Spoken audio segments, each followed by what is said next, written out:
திருச்செந்தூர் சுப்பிரமணிய சுவாமி கோவிலின் சிகர நிகழ்ச்சியான சூரசம்ஹாரம் நாளை மாலை நடக்கிறது. இதில் லட்சக்கணக்கான பக்தர்கள் கலந்து கொள்வார்கள்.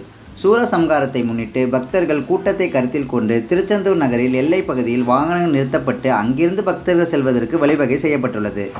அதன்படி தூத்துக்குடி திருச்செந்தூர் சாலையில் உள்ள வீரபாண்டிய கட்டண ஜே நகர் வாகன நிறுத்தத்தில் மாறுகால் ஓடைக்கடலில் கலக்கிறது. எனவே அங்கிருந்து பக்தர்கள் ஓடையை கடந்து செல்லும் வகையில் மரத்தாலான பாலம் அமைக்கப்பட்டுள்ளது. இந்த பாலத்தின் வழியாக பக்தர்கள் ஜே நகர் வாகன நிறுத்தத்திலிருந்து கோவிலுக்கு செல்வதற்கு ஏற்பாடு செய்யப்பட்டுள்ளது. இந்த பாலத்தின் வழியாக பக்தர்கள் செல்வதால் கூட்ட நெரிசல் தவிர்க்கப்படும்.